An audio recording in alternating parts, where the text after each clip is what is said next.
Huyo mama wa saizi akijifungua anaona kinyaa kwa mtoto. Mtoto analala chumba chake na usigelo, mama analala chumba chake. Anaamka asubuhi kama anatembelea kituo cha utalii, ameamkaje? Ameamka vizuri. Hamjui mtoto wake, hajui anasafishwaje, hajui kufunga pampers, hajui chochote. Hao ndio wamama tulionao leo.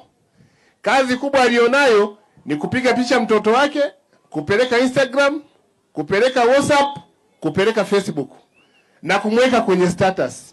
Ukimuuliza mara ya mwisho mtoto umemwosha lini, hajawahi kumwosha wala hajui hata kumwogesha. Kwa hiyo leo tuna kizazi cha hovyo cha wazazi wa kike na wa kiume wasiojua kutunza watoto. Cha hovyo. Wazazi wa kipindi changu mimi alikuwa anajua kufunga nepi mtoto wake. Anajua kumsafisha mtoto. Anajua kumbeba mtoto mgongoni. Anajua kumfunika mtoto na baby show. Hawa wa leo toka ujauzito ni show off. Na watengeneza nguo wamekutengenezea nguo nzuri, suruali ya kubeba mimba. Anaweka na kiatu chake cha mchongo kwake, anaona ni maigizo. Mimba ni show off. Na anajifungua, ana kigali cha kutembeza mtoto, anavuta kama mbwa wa kizungu, anatembea naye hivi. Ndio maana nilikuja hapa Wanging'ombe uwanja huu kwenye siku ya wanawake. Nikawaambia wanawake, mnapoenda kwenye kitchen party leo, haya kumfundisha mtoto wa kike namna ya kumtunza mume, sawa, mfundishe, lakini na wewe mwanaume pia afundishwe kwao namna ya kujitunza na kutunza mke. Huyu mwanamke unayemtengeneza leo kwenye kitchen party, mfundishe na mambo ya msingi kwamba binti yangu unaenda kuolewa. Ruiza Mbutu kwenye bendi ile ya Twanga Pepeta alikuwa anaimba wimbo yeye na Jessica Chazi.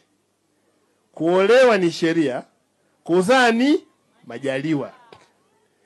Ikitokea Mungu amekupa mtoto kwenye ndoa yako, basi hatua za kuwa mjamzito kuna hili, kuna hili, kuna hili. Kuna vyakula hivi. Mimba inaweza ikakataa samaki wabichi, kula wakavu.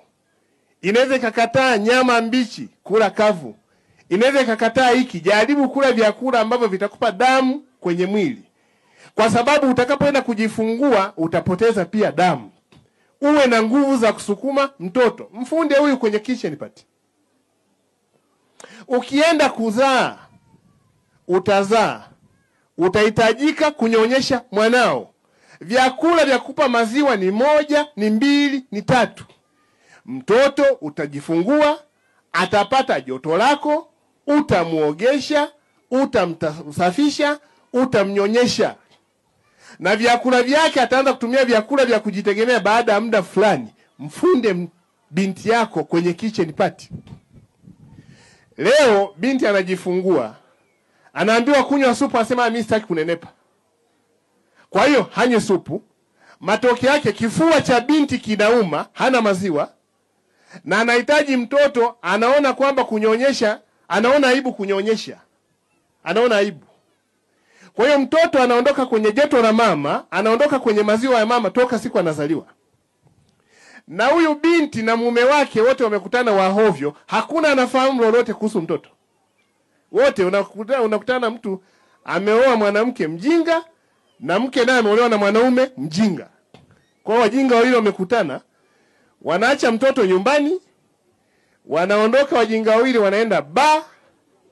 Mwanamke anaagiza Savana, mwanaume anaagiza Keivanti, yanakunywa pale na chipsi, yanarudi nyumbani yameacha mtoto wa miezi 3, yanachukua chipsi aliyotoka nayo bar, yanakoroga, yanaweka maji, yanampatia mtoto anakunywa. Huu ujinga wa malezi uko kwenye makundi yote mawili, waliosoma na ambao hawajasoma. Huu ujinga wa malezi.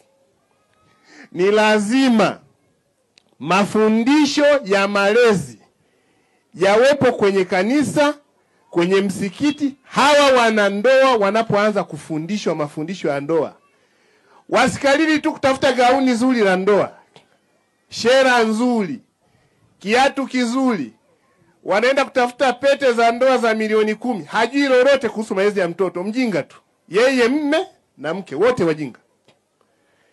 Mafundisho ya ndoa yaendane pamoja na kuwafundisha hao wanandoa kwamba ikitokea Mungu amewapa watoto, toka kwenye mimba wajibu wako ni huu wa kujitunza. Na unapokuja kuzaa huyo mtoto, wajibu wako ni huu kwenye kumlea. Mafundisho ya ndoa. Wazee, hata ile siku tunapokuwa tunawaambia wanandoa tunawafanyia harusi, wakumbushwe, sio kupewa tu mazawadi ya magari, zawadi